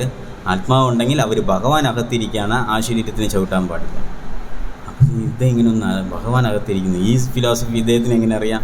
എല്ലാവരുടെ ശരീരത്തിൽ. അതുകൊണ്ടാണ് പണ്ഡിത സമദർശന, പണ്ഡിതൻ എല്ലാവരെയും ഒന്നുപോലെ നോക്കും. പട്ടി മാംസം കഴിക്കുന്ന വ്യക്തിയും ബ്രാഹ്മണനെയും ആനയും ചണ്ടാളനെയും എല്ലാവരെയും ഒന്നായിട്ട് കാണും. ആ ബോധമില്ലാത്തവർ നീ ചണ്ടാളൻ മാറി നിൽക്കി, നീ പട്ടി മാറിക്കോ എന്നൊക്കെ പറയും. പക്ഷേ ബോധമുള്ളവർ എല്ലാവരും ഭഗവാന്റെ അംശമാണ്, ജീവാത്മാവാണ് എന്നുള്ള ബോധം അവർക്കുണ്ടാകും. അപ്പോൾ ഇങ്ങനെ ഫിലോസഫി ഫുള്ള് സംസാരിക്കുകയാണ്. രഘുഗുണ രാജാവ് വിചാരിച്ച് ഞാൻ വലിയ തെറ്റ് ചെയ്തു. എന്താണ്? ഒരു പണ്ഡിതൻ, ഒരു ഭക്തനെ കൊണ്ട് എന്നെ രഥം ചുമപ്പിച്ചു, പല്ലക്ക് ചുമപ്പിച്ചു എന്ന് പറഞ്ഞിട്ട് കാലി ഇമ്മീഡിയറ്റായിട്ട് വീണ് പറഞ്ഞിട്ട് പറയും മാപ്പാക്കണം, എന്നെ ശിഷ്യനായിട്ട് സ്വീകരിക്കണം. അങ്ങനെ ജഡഭരതൻ ശിഷ്യനായിട്ട് സ്വീകരിച്ചു. ആലോചിച്ചു. അപ്പോൾ അങ്ങനത്തെ ജഡഭരതനാണ് ഫൈനലി തിരിച്ച് ഭഗവാന്റെ അടുത്ത് പോകുന്നത്. അപ്പോൾ കാട്ടിൽ ഫസ്റ്റ് പോയിട്ട് തപസ് ചെയ്ത് ആ ജന്മം തന്നെ പോകാമായിരുന്നു. പോയോ? എന്ത് ചെയ്തു? മാനിനെ വളർത്തി ഒരു ജന്മം കളഞ്ഞു. ശരി, അത് കഴിഞ്ഞിട്ട് എന്ത് ചെയ്തിരിക്കാമായിരുന്നു? മാനിൻ്റെ ജന്മത്തിൽ തന്നെ പോകാമായിരുന്നു. അതും പോകാൻ സാധിച്ചില്ല, കാരണം മാനിൻ്റെ ശരീരം എത്തിന്ന് പോകാൻ പറ്റില്ല. അതുകൊണ്ട് അടുത്തത് ഏത് കിട്ടി? ഒരു ബ്രാഹ്മണൻ്റെ കുടുംബത്തിലൊന്നും ജീവിക്കാനായി. ആ കുടുംബത്തിൽ അദ്ദേഹം ഇൻ്റലിജൻ്റ് ആയതുകൊണ്ട് അനാവശ്യം സംസാരിച്ച് ഞാൻ പെട്ടുപോകും. ആരങ്ങനെ പെട്ടുപോകും? തവളയാണ്. ആവശ്യമില്ലാതെ ബഹളം വയ്ക്കും, രാത്രി കിടന്ന് എന്ന് പറഞ്ഞ് വിളിക്കും. ഫൈനലി പാമ്പ് വന്ന് അങ്ങ് തിന്നിട്ട് പോകും. അത് മിണ്ടാതെ ഇരുന്നിരുന്നെങ്കിൽ പാമ്പ് സൗണ്ട് കേൾക്കുക, പാമ്പിന് വന്നിട്ട് അനക്കം അറിയില്ല, ശബ്ദം കേട്ടിട്ടാണ് വരുന്നത്. അപ്പോൾ എന്താണ് ഈ വൈബ്രേഷൻ കേട്ടിട്ട്. അപ്പോൾ ഇത് വെറുതെ വാചകം അടിച്ച് നമ്മൾ പെട്ടുപോകും. അത് തന്നെയാണ് ശാസ്ത്രം പറയുന്നത്. അതുകൊണ്ട് ജഡഭരതൻ എന്ത് ചെയ്തു? ഒന്നും സംസാരിക്കാതെ ഭഗവാന്റെ നാമം ജപിച്ച് ആ കോൺഷ്യസിൽ തന്നെ തിരിച്ചു പോയി എന്ന് പറയാം. അപ്പോൾ നമ്മുടെ ശരീരം കിട്ടുന്നത് വളരെ അപൂർവമായിട്ട് ഭഗവാന്റെ അനുഗ്രഹം കൊണ്ടാണ് കിട്ടിയിരിക്കുന്നത്. കൂട്ടത്തിൽ ആരുണ്ട്? ഹൃദയത്തിൽ ഭഗവാൻ ഹൃദയത്തിൽ തന്നെ നമുക്ക് പരമാത്മാവായിട്ടുണ്ട്. അപ്പോൾ തന്നെ നമുക്ക് പല കാര്യങ്ങളും പഠിപ്പിച്ചു തരും. അതിൻ്റോടൊപ്പം നമ്മൾ സത്സംഗത്തിൽ, സാധുസംഘത്തിൽ പെടുമ്പോൾ അവിടെ ശരിക്കും സ്പിരിച്വൽ മാസ്റ്ററിനെ കിട്ടും, ആധ്യാത്മിക ഗുരുവിനെ കിട്ടും. അതിൽ കൂടെ ആ ലൈഫ് ടൈം തന്നെ നമുക്ക് തിരിച്ചെവിടെ പോകാം? ഭഗവാന്റെ അടുത്ത് പോകാം. അല്ല എന്നുണ്ടെങ്കിൽ ഇങ്ങനെ ജനിച്ച് മരിച്ച് വരും. പല ജന്മം നമ്മൾ എടുക്കേണ്ടി വരും. ആക്ച്വലി ഏത് ശാസ്ത്രം എടുത്തിരുന്നാലും ശരി തന്നെ, ഏത് മതത്തിലെ സ്ക്രിപ്ചർ എടുത്തിരുന്നാലും ശരി തന്നെ, അവരെല്ലാം എന്ത് തന്നെയാണ് പറയുന്നത്? നമ്മളെ തിരിച്ച് ഈശ്വരൻ്റെ ലോകത്തിൽ പോകാൻ തന്നെയാണ് നമ്മളെ പറയുന്നത്. അല്ലെങ്കിൽ നമ്മൾ പുനർജന്മം വരും, ഇനി ഒരു ജന്മം എടുക്കും, അല്ലേ? പുനർജന്മം ഉണ്ടോ ഇല്ലയോ? ഇല്ല എന്ന് പറയുന്നത് എത്ര പേരുണ്ട്? ഒരു എവിഡൻസ് ഇല്ല എന്ന് പറയുന്നവർ എത്ര പേരുണ്ട് പുനർജന്മത്തിൽ? അറിയോ പുനർജന്മം ഉണ്ടോ ഇല്ലയോ? അതെ, അപ്പോൾ പുനർജന്മം ഉണ്ട്, ശാസ്ത്രത്തിലെന്നും പറഞ്ഞു അല്ലേ? അല്ലെങ്കിൽ നമ്മൾ എന്താവും? പെട്ടുപോകും. സോ പുനർജന്മം തീർച്ചയായും ഉണ്ട്. എവിഡൻസ് നമുക്ക് കലിയുഗത്തിലെ എവിഡൻസ് എല്ലാം വേണം. അതുകൊണ്ട് ഒരുപാട് എവിഡൻസ് ഉണ്ട് നമുക്ക് പുനർജന്മത്തിന് ഉണ്ട് എന്ന് പറയുന്നതിൽ തന്നെ. അങ്ങനെ നമുക്ക് മനസ്സിലാക്കാം. അപ്പോൾ ആ ഫിലോസഫി, ആ തത്വം മനസ്സിലാക്കിയാൽ അത് ഓർമ്മയിലുണ്ടാവുകയും ഭഗവാനെ കൂടുതൽ നമ്മൾ ശരണം പ്രാപിക്കണം. ഭഗവാന്റെ നാമം ജപിക്കണം. ശ്രീമദ് ഭാഗവതം ഡെയിലി, ഭഗവത്ഗീത ഡെയിലി വായിക്കണം, ഭാഗവതം ഡെയിലി വായിക്കണം. ആ ബോധം ഉണ്ടാവും. ഈസി ആയിട്ട് ഭഗവാന്റെ സേവനത്തിൽ ഏർപ്പെടാനും പറ്റും. അല്ലെങ്കിൽ നമുക്ക് മടിയുണ്ടാവും. പോണോ, ചെയ്യണോ, ജപിക്കണോ, അല്ലേ? ജപിച്ചിട്ട് കാര്യമുണ്ടോ എന്നെല്ലാം തോന്നും. ഇതങ്ങനെയല്ല. നമുക്ക് ഓൾറെഡി എവിഡൻസ് കിട്ടി, അല്ലെ? പ്രമാണം കിട്ടി. അതുകൊണ്ട് പോണം, ജപിക്കണം, കഴിക്കണം, അല്ലേ? സേവനം ചെയ്യണം എന്ന് നമ്മൾ തീരുമാനമെടുക്കും. അതാണ്. എന്തെങ്കിലും സംശയം ഉണ്ടെങ്കിൽ ചോദിക്കും.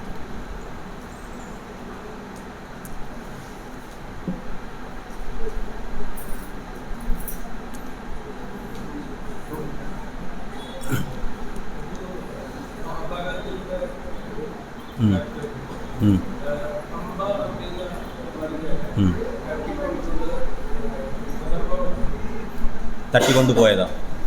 ആക്ച്വലി ചില കാര്യങ്ങൾ ശാസ്ത്രത്തിൽ റെക്കമെൻഡ് ചെയ്യുന്നുണ്ട്. വിവാഹം എന്ന് പറഞ്ഞാൽ 8 തരത്തിൽ വിവാഹമുണ്ട്. അതായത് അറേഞ്ച്ഡ് മാരേജ് ഉണ്ട്, പിന്നെ കിഡ്നാപ്പ് ചെയ്തിട്ട് മാരേജ് ചെയ്യും, രാക്ഷസ മാരേജ്, പെർമിഷൻ ഇല്ലാതെ മാരേജ് ചെയ്യും. ഇങ്ങനെ അതായത് ഒരാൾ വീട്ടിൽ പോയി സംസാരിച്ച് അവർ അച്ഛനും അമ്മയും ദാനം കൊടുക്കും, ആ പെണ്ണിനെ അവർക്ക് കൊടുക്കും. ഇതൊരു മാരേജാണ്. ഇനി ആ പെണ്ണ് ഇഷ്ടപ്പെട്ടെന്ന് പറയുമ്പോൾ വീട്ടുകാർ സമ്മതിക്കില്ല, ആ പെണ്ണിനെ വേണമെങ്കിൽ അടിച്ചുകൊണ്ട് പോകും. അപ്പോൾ അങ്ങനെയും ചെയ്യാം. ഇപ്പോൾ കൃഷ്ണൻ അങ്ങനെയാണ് ചെയ്തത്. രുക്മിണി എന്താണ്, വീട്ടുകാർക്ക് ഇഷ്ടപ്പെട്ടില്ല, പക്ഷെ കൃഷ്ണൻ വന്ന് രുക്മിണി അങ്ങ് എടുത്തുകൊണ്ട് പോയി, അല്ലേ? കിഡ്നാപ്പ് ചെയ്ത് കൊണ്ടുപോയിട്ട് മാരേജ് ചെയ്യും. ഇനി വന്ന് രാക്ഷസ വിവാഹം എന്ന് പറഞ്ഞു കഴിഞ്ഞാൽ ഒരു പെണ്ണിനെ കൊണ്ടുപോയി റേപ്പ് ചെയ്യും. എന്ന് കഴിഞ്ഞാൽ അത് കഴിഞ്ഞിട്ട് ആ പെണ്ണ് അയാളുടെയാണ്. അയാൾ പിന്നെ കളഞ്ഞിട്ട് പോവില്ല. അന്നത്തെ കാലത്ത് അതിനെ കളഞ്ഞിട്ട് പോവില്ല, അവരെ ഭാര്യയായിട്ട് തന്നെ കൂടെ വെച്ചിരിക്കും. പെർമിഷൻ ഇല്ലാതെയാണ് അവരെ എന്ത് ചെയ്തത്, അയച്ചത്. അപ്പോൾ അതും ഒരു വിവാഹം തന്നെയാണ്. ഇങ്ങനെ പല തരത്തിൽ വിവാഹങ്ങളുണ്ട്. അപ്പോൾ അതിൽ എന്താ പറയുക, ക്ഷത്രിയന്മാർക്ക് ഏത് അലൗ ചെയ്തിട്ടുണ്ടെന്ന് വെച്ചാൽ കിഡ്നാപ്പ് ചെയ്യാൻ അലൗ ചെയ്തിട്ടുണ്ട്. രാജാക്കന്മാരാണ് അവർ പ്രൊട്ടക്റ്റ് ചെയ്യും. കലിയുഗത്തിൽ ഇതൊന്നും കമ്പയർ ചെയ്യാൻ പറ്റില്ല. കലിയുഗത്തിൽ ഭാര്യ റിയലി എന്താ പറയുക, ശാസ്ത്രം അനുസരിച്ച് മാരേജ് ചെയ്താൽ പോലും അവരെ വേണ്ട എന്ന് തോന്നിയാൽ അയാൾ കളഞ്ഞിട്ട് പോകും. ഒരിക്കലും ഡിവോഴ്സ് എന്ന് പറയുന്ന കാര്യം നമ്മുടെ ശാസ്ത്രത്തിൽ പറഞ്ഞിട്ടേ ഇല്ല. നിങ്ങൾക്ക് കെട്ടിയാൽ അവർ ജന്മജന്മം അവർ തന്നെയാണ് നിങ്ങളുടെ ഭാര്യ. അവരുടെ കർമ്മമൊക്കെ നിങ്ങൾക്ക് കിട്ടിക്കൊണ്ടേയിരിക്കും. 2 ഭാര്യയെ കെട്ടിയ 2 ഭാര്യയുടെ ഇപ്പോൾ കിട്ടും. ഇയാൾ രണ്ടാമത് കെട്ടി ഒരാളെ കളഞ്ഞു, അടുത്തത് കെട്ടി, അയാൾ വിചാരിക്കും ഞാൻ ഫ്രീ ആയില്ല. അവർ ചെയ്യുന്നത് ഇങ്ങനെ കിട്ടിക്കൊണ്ടേയിരിക്കും, ഒരു ബാങ്ക് ബാലൻസ് പോലെ. അപ്പോൾ 3 എണ്ണം കെട്ടിയ 3 പേരുടെ കിട്ടും. അപ്പോൾ ഒന്ന് രക്ഷപ്പെടാനൊന്നും പറ്റില്ല. അപ്പോൾ അയാൾ ദുരിതം അനുഭവിക്കും. അയാളുടെ ലൈഫിൽ പ്രോബ്ലംസ് കൂടുതലായിട്ട് ഫേസ് ചെയ്യും. മനസ്സിലായില്ല? ഒരു ഭാര്യ കലിയുഗത്തിൽ ബെസ്റ്റ്. കാരണം ഒരാളുടെ മാത്രം സഹിച്ചാൽ മതി എന്ന് പറയാം. പക്ഷെ ഇങ്ങനെ ഭീഷ്മർ എന്താ ചോദിച്ചാൽ അവർ 3 പേരെയും കിഡ്നാപ്പ് ചെയ്തിട്ട് പോയാലും അത് തെറ്റായ കാര്യമല്ല. പക്ഷെ അദ്ദേഹം ചെയ്തതും ആർക്ക് വേണ്ടി, അദ്ദേഹത്തിന് വേണ്ടിയിട്ടല്ല കിഡ്നാപ്പ് ചെയ്തിട്ട് പോയത്. ആർക്ക് വേണ്ടിയിട്ടാണ്? അവരുടെ സഹോദരന്മാർക്ക് വേണ്ടിയിട്ടാണ് ചെയ്തത്. അത് തെറ്റില്ല. അതിൽ ഒരു സ്ത്രീ പറഞ്ഞു, ഇല്ല ഞാൻ വേറെ രാജാവ് കെട്ടാൻ പോകുന്നു. അംബ പറഞ്ഞു ഞാൻ കെട്ടില്ല, ഞാൻ ഓൾറെഡി ഒരു രാജാവിനെ പ്രേമിക്കുന്നുണ്ട്, അതുകൊണ്ട് എന്നെ കൊണ്ട് തിരിച്ച് വിട്ടേക്കെന്ന് പറഞ്ഞു. പക്ഷെ ഭീഷ്മർ അതുപോലെ ചെയ്തു, തിരിച്ചു കൊണ്ട് വിട്ടു. പക്ഷെ തിരിച്ച് വിട്ടപ്പോൾ ആ രാജാവ് അക്സെപ്റ്റ് ചെയ്തില്ല. എന്തുകൊണ്ട് എന്ന് പറഞ്ഞാൽ വേറൊരു പുരുഷൻ കൈ തൊട്ടതുകൊണ്ട് ഇനി ഞാൻ അക്സെപ്റ്റ് ചെയ്യില്ല എന്ന് പറഞ്ഞിട്ട് അവർ വിട്ടു. അപ്പോഴാണ് അവർ തിരിച്ച് ഭീഷ്മരുടെ അടുത്ത് വന്ന് റിക്വസ്റ്റ് ചെയ്യും, ഇനി എനിക്ക് ഒരു ഗതിയും ഇല്ല, എൻ്റെ അച്ഛൻ വീട്ടിൽ കയറ്റുന്നില്ല, എന്നെ ആ രാജാവ് എന്നെ കെട്ടുന്നില്ല, ഇനി ഞാൻ എവിടെ പോകും, അതുകൊണ്ട് നിങ്ങൾ കെട്ടണമെന്ന് പറഞ്ഞു. ഭീഷ്മർ ഇല്ല, ഞാൻ നൈഷ്ഠിക ബ്രഹ്മചാരിയാണ്, ഞാൻ ഓൾറെഡി പ്രോമിസ് ചെയ്തിരിക്കുന്നത്, ഇനി ഞാൻ കെട്ടില്ല എന്ന് പറയും. അപ്പോൾ അവരെന്ത് ചെയ്യും? അവർ കരഞ്ഞുകൊണ്ട് നേരെ പരശുരാമനെ തപസ്സിരിക്കും. പരശുരാമൻ ഒരു ബ്ലെസ്സിങ്സ് കൊടുക്കും. ഓക്കെ, അവർ എന്നിട്ട് പറയും എന്താ വരം വേണം, അടുത്ത ജന്മത്തിൽ ഈ ഭീഷ്മരനെ ഞാൻ കൊല്ലണം, എൻ്റെ ഈ അവസ്ഥയ്ക്ക് ആരാ കാരണം, ഭീഷ്മരാണെന്ന് പറയും. അങ്ങനെ അവരുടെ ബോഡി അവർ ചേഞ്ച് ചെയ്യും. ഇതിൽ പറയുന്നത് പോലെ അവർ ബോഡി ചേഞ്ച് ചെയ്ത് എന്താ പറയുക, എന്താണ് യുനക്കായിട്ട് വരും. അപ്പോൾ ആണും പെണ്ണും കെട്ടതായിട്ട് വരും. എന്തിനാണെന്ന് വെച്ചാൽ ഭീഷ്മരുടെ കൂടെ ആണാണെങ്കിൽ ഭീഷ്മർ യുദ്ധം ചെയ്ത് കൊല്ലും, പെണ്ണാണെങ്കിൽ ഭീഷ്മൻ യുദ്ധമേ ചെയ്യില്ല. അതുകൊണ്ട് രണ്ടും കെട്ടതായിട്ട് വന്ന് നിന്നു. എന്നിട്ടും ഭീഷ്മർ യുദ്ധം ചെയ്തില്ല. അർജുനൻ അതുകൊണ്ടാണ് രക്ഷപ്പെട്ടത്. അപ്പോൾ അത് കൃഷ്ണൻ്റെ പ്ലാനാണ്. ഈ കഥയൊക്കെ ആർക്കറിയാം, പരമാത്മാവായിട്ട് ഭഗവാൻ അറിയാം, വേറെ ആർക്കും അറിഞ്ഞുകൂടാ. അപ്പോൾ കറക്റ്റായിട്ട് കറക്റ്റ് ടൈമിൽ ഈ കൃഷ്ണൻ മാത്രം ഇല്ലെങ്കിൽ എന്നോ തീർന്നേനെ ആര്, ഈ പഞ്ചപാണ്ഡവർ. കറക്റ്റ് സമയത്തിന് പറയും, അർജുന ഒരു കാര്യം ചെയ്യേ, നീ നമുക്ക് രക്ഷപ്പെടണമെങ്കിൽ അവരെ കൊണ്ടുവരും, അമ്പയെ കൊണ്ടുവരും. അവരുടെ പേരെന്താണ്, ശിഖണ്ഡിയെ കൊണ്ടുവരും എന്ന് പറയും. അപ്പോൾ ശിഖണ്ഡിയെ കൊണ്ടുവന്ന് നിർത്തും. ഭീഷ്മർ അമ്പ് ഞാനിതും ചെയ്യില്ല എന്ന് പറയും. അപ്പോൾ എന്ത് വെച്ചാൽ അർജുനൻ അമ്പിടുമ്പോൾ അതേ യുദ്ധം ചെയ്യാതെ നിൽക്കും, അർജുനൻ്റെ അമ്പൊക്കെ കൊള്ളും. അപ്പോൾ അങ്ങനെ കൃഷ്ണൻ രക്ഷിച്ചു. അപ്പോൾ കൃഷ്ണന് മാത്രം ഇതെങ്ങനെ കൃഷ്ണനെ അറിയാമെന്ന് പറഞ്ഞാൽ ഏത് ജന്മം എടുത്താലും ഹൃദയത്തിലിരിക്കുകയാണ്. അതുകൊണ്ട് എത്ര ജന്മം എന്തൊക്കെ ചെയ്തു, എന്ത് തെറ്റ് ചെയ്തു എല്ലാം കൃഷ്ണനെ അറിയാം. ഒന്ന് എഴുതി പോലും വെക്കേണ്ട, അത് ഓർമ്മ കാണും, ഭഗവാനാണ് അല്ലേ. എന്നിട്ട് അത് അനുസരിച്ച് പുതിയ ഡ്രസ്സ് തരും. നീ നന്നായിട്ട് ജോലി ചെയ്തു, ബെസ്റ്റ് ക്ലോത്ത്, നല്ല ഹൈ ക്വാളിറ്റി ക്ലോത്ത്. ഒരു ജോലിയും ചെയ്തില്ല, അതെങ്കിലും ചെറുത് വരണം വാങ്ങിച്ചു കൊടുക്കുന്നു. അതുപോലെ നിസാര ക്ലോത്ത് തരും. അങ്ങനെ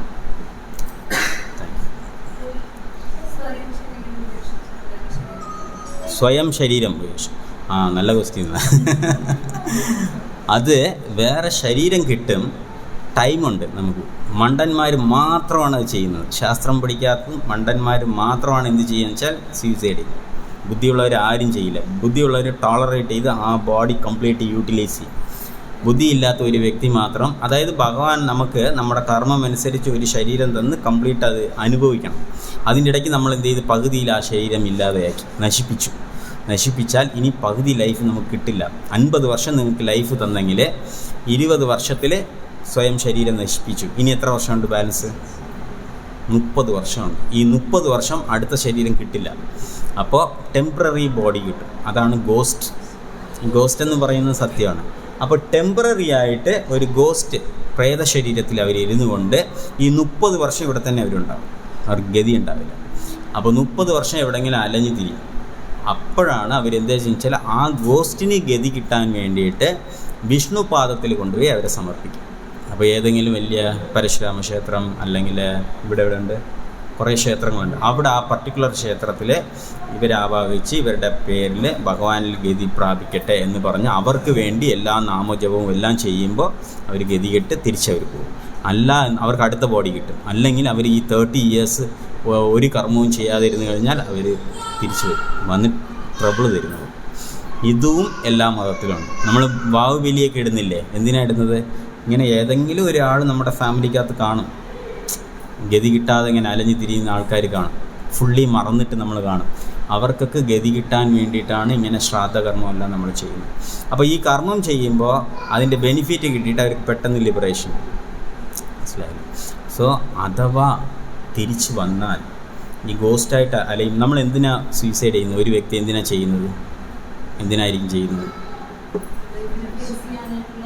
ഒരു പ്രോബ്ലം ഫേസ് ചെയ്യാനായിട്ട് പറ്റാത്തത് കൊണ്ട് പെട്ടെന്ന് ഒരു ഡിസിഷൻ എടുത്തു, ഈ ശരീരം വേണ്ട, ഇവിടെ നിന്ന് എസ്കേപ്പ് ആകാമെന്ന് പറഞ്ഞല്ലേ ചെയ്തത് അല്ലേ? കുറച്ച് കാലം ഒരു 6 മാസത്തിന് മുമ്പ് പത്രത്തിലൊരു വാർത്ത വായിച്ചു. ഭാര്യ ചായ ഉണ്ടാക്കിയിട്ട് ഭർത്താവിന് കൊടുക്കാതെ എല്ലാവരും കൂടെ ഒന്നിച്ച് ദേഷ്യത്തിൽ കുടിച്ച്, കാരണം ഒന്നും ചെയ്തില്ല അവർ.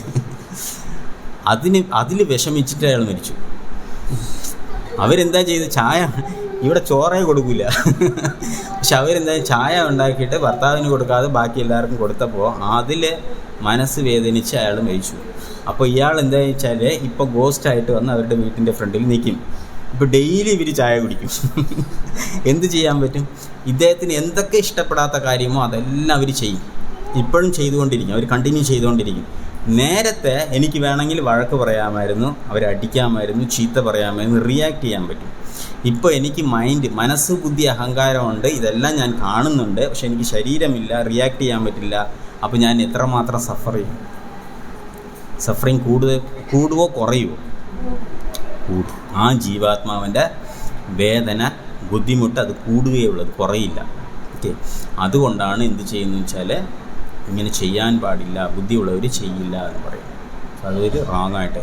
ഇനി അങ്ങനെ ആരെങ്കിലും നമ്മുടെ ഫാമിലിയിൽ ചെയ്തിട്ടുണ്ടെങ്കിൽ, അല്ലെങ്കിൽ എന്തെങ്കിലും അങ്ങനെ സംഭവിച്ചിട്ടുണ്ടെങ്കിൽ അവർക്ക് വേണ്ടി ഭാഗവതം വായിക്കുക, ശ്രീമദ് ഭഗവത്ഗീത വായിക്കുക, നാമജപം ചെയ്യുക, ചെയ്തിട്ട് സമർപ്പിക്കുക. അവർക്ക് ഗതി കിട്ടട്ടെ എന്ന് പറഞ്ഞു കഴിഞ്ഞാൽ ആ സോളിന് ഗതി കിട്ടും. പെട്ടെന്ന് ആ സോള് രക്ഷപ്പെടും. അവരുടെ ഡിസ്റ്റർബൻസ് ഉണ്ടാവില്ല. ഇതെല്ലാം സത്യമാണ്, ഇതിലൊന്നുമേ കള്ളമില്ല. അല്ല, പ്രാക്ടിക്കലി അനുഭവിക്കാനും സാധിക്കും. ഹരേ കൃഷ്ണ.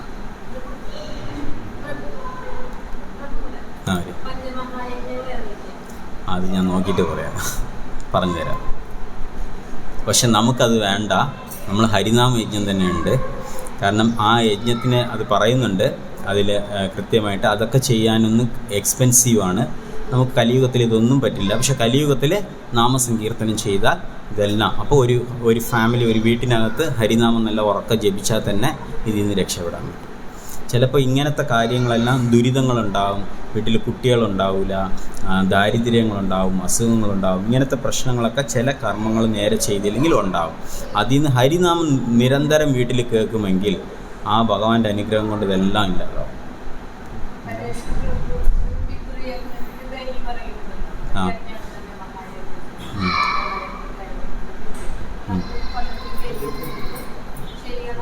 ബലിയിടാനാ? അതെ, ബലിയിടുമ്പോൾ ശരിക്കും കലിയുഗത്തിലല്ലേ. ഇപ്പോൾ ബലികർമ്മം ചെയ്യാൻ പോയാൽ പോലും അവർ ചെയ്യുന്നവർക്കൊന്നും മന്ത്രവും അറിയില്ല, തന്ത്രവും അറിയില്ല, ഒന്നും അറിയില്ല. രാവിലെ ഒരുത്തനെ വിളിച്ചിട്ടൊന്ന് പൂണിലിടും. നമ്മുടെ ശംഖുമുഖത്തിൽ ട്രിവാൻഡ്രത്ത് അങ്ങനെയാണ്. എനിക്ക് ഒരുപാട് പേരറിയാം. എല്ലാം ഇവിടെ വെള്ളം അടിച്ചുകൊണ്ട് രാത്രി നിൽക്കുന്നവരാണ്. അവരെ വിളിച്ചിട്ടൊന്നും രാവിലെ ഒരു പൂണിലിട്ട് നീ ഇവിടെ ഇരുന്നോ, ഓരോ ബീച്ച് ഫുള്ളായിട്ട് ഇങ്ങനെ കറങ്ങിയിരിക്കും. ഇവിടെ ഒരുത്തനെ അവിടെ ഒരുത്തനെ എല്ലാവരും ഇരുത്തി ആൾക്കാർ വന്നിരിക്കും, കാശ് വാങ്ങിക്കും. കൊടുത്തില്ലെങ്കിൽ പൈസ കൊടുക്കണ്ടേ എന്നൊക്കെ പേടിപ്പിച്ചൊക്കെ കാശ് മേടിക്കും. ഇങ്ങനെയൊക്കെയാണ് ചെയ്യുന്നത്. അപ്പോൾ ഇതുകൊണ്ട് എഫക്റ്റ് ഉണ്ടാവില്ല. അതുകൊണ്ടാണ് കലിയുഗത്തിൽ പറയുന്നത് നമ്മൾ തന്നെ ചെയ്യണം നാമസങ്കീർത്തനം. കലിയുഗത്തിൽ പൂജയ്ക്കോ യജ്ഞത്തിനോ എന്താ പറയുക വിഗ്രഹാരാധനയ്ക്കോ ഇതിനൊന്നും പ്രസക്തിയില്ലല്ലോ. അപ്പോൾ നാമം ജപിച്ചു കഴിഞ്ഞാൽ അന്നത്തെ ദിവസം ഒരു മാല ജപിച്ചാൽ മതി. ആ പിതൃകർമ്മം ചെയ്യുന്നത് നിങ്ങൾ ചെയ്തോളൂ ചടങ്ങിന് വേണ്ടിയിട്ട്. പക്ഷെ എന്നിട്ട് വീട്ടിലിരുന്ന് ഒരു റൗണ്ട് ഹരേ കൃഷ്ണ മഹാമന്ത്രം ജപിച്ചിട്ട് അവർക്ക് എല്ലാവർക്കും കിട്ടട്ടെ ബെനിഫിറ്റ് എന്ന് പറഞ്ഞാൽ അവർക്ക് ഭയങ്കര ബ്ലെസ്സിങ്സ്, പിതൃക്കളുടെ ബ്ലെസ്സിങ്സും ഉണ്ട്. അവരുടെ അനുഗ്രഹം കിട്ടിയാൽ നമ്മൾ രക്ഷപ്പെടും. അപ്പോൾ ഇതുപോലെ കാര്യങ്ങൾ ചെയ്യുമ്പോൾ, കാരണം അവരെല്ലാവരും വർഷാവർഷം കൃത്യമായിട്ട് വരും. എന്തെങ്കിലും എൻ്റെ മക്കളെ കൊണ്ട് ഞാൻ രക്ഷപ്പെടാൻ പറ്റുമോ എന്ന് പറഞ്ഞാണ് വരുന്നത്. അപ്പോൾ ഈ പിതൃകർമ്മം ചെയ്യാതിരുന്നാൽ അവർ ശപിച്ചിട്ട് പോകും, പിതൃശാപം കിട്ടും. എല്ലാവർക്കും കൊടുക്കുന്നുണ്ട്, എൻ്റെ കുടുംബത്തിൽ മാത്രം ആരും വന്നില്ല, ഇവനൊക്കെ നശിച്ചു പോട്ടെ, ഇവർക്കത് ഉണ്ടാകട്ടെ എന്ന് പറഞ്ഞാൽ അവർ ശപിക്കും. അവർ ജീവാത്മാവാണ്, അവർ വിഷമം കൊണ്ട് അവർ ശപിക്കും. അതുകൊണ്ടാണ് പിതൃകർമ്മം തീർച്ചയായിട്ട് ചെയ്യണം. ഈവൻ കൃഷ്ണൻ പോലെ ചെയ്ത് കാണിച്ചത്. കൃഷ്ണൻ എന്തിനാണ് ചെയ്യേണ്ടത്? കൃഷ്ണൻ ചെയ്യേണ്ട ആവശ്യമില്ല. പക്ഷെ കൃഷ്ണൻ ചെയ്ത് കാണിച്ചു. എന്തുകൊണ്ട്? നമ്മളെല്ലാവരും ചെയ്യണം എന്ന് പറഞ്ഞ് ഭഗവാൻ തന്നെ ചെയ്ത് കാണിക്കുകയാണ്.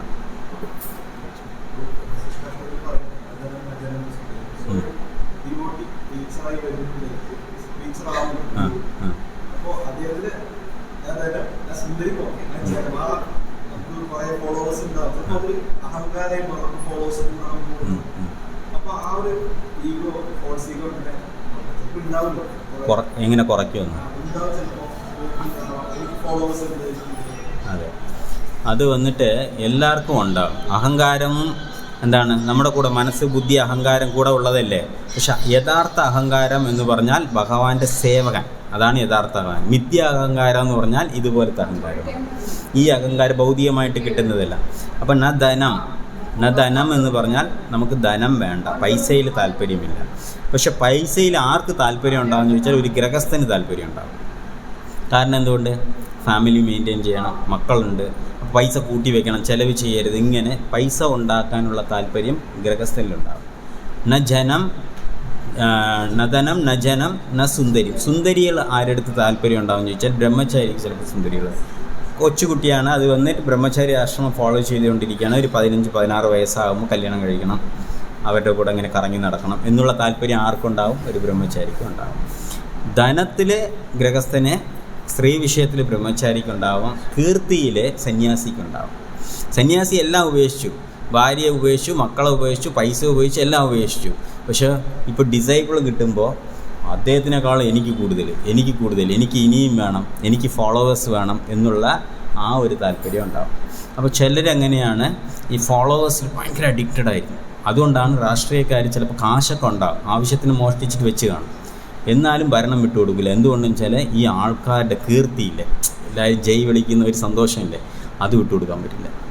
അപ്പോൾ അതിൻ്റെ അഡിക്റ്റാകും. പക്ഷേ ഭക്തന്മാരാണെങ്കിൽ ഇതുപോലെ എന്താ പറയുക, ശ്രീമദ് ഭാഗവത് വായിക്കുകയും കേൾക്കുകയും ഡിസ്കസ് ചെയ്യുകയൊക്കെ ചെയ്യുമ്പോൾ ഓട്ടോമാറ്റിക്കായിട്ട് അവരൊന്ന് വിടും. അതിനകത്ത് താല്പര്യം അവർ കാണിക്കില്ല. ചില സിറ്റുവേഷനിൽ അവർ സ്ട്രോങ് ആയിട്ട് ഇരുന്നാലും കാര്യങ്ങളൊക്കെ ചെയ്തിരുന്നാലും അവർക്ക് അങ്ങനെ താല്പര്യം ഉണ്ടാവില്ല, അവരങ്ങ് വിട്ടിട്ട്. കാരണം അതാണ് നമുക്ക് നോക്കേണ്ടത്. യുധിഷ്ഠിര മഹാരാജ് ഭരണം ആർക്ക് കൊടുത്തിട്ട് പോയി? പരീക്ഷിത് മഹാരാജിന് കൊടുത്തു. പരീക്ഷിത് മഹാരാജ് മരിക്കുന്ന സമയത്ത് ഭരണം ആർക്ക് കൊടുത്തു? ജനമേജയന് കൊടുത്തു.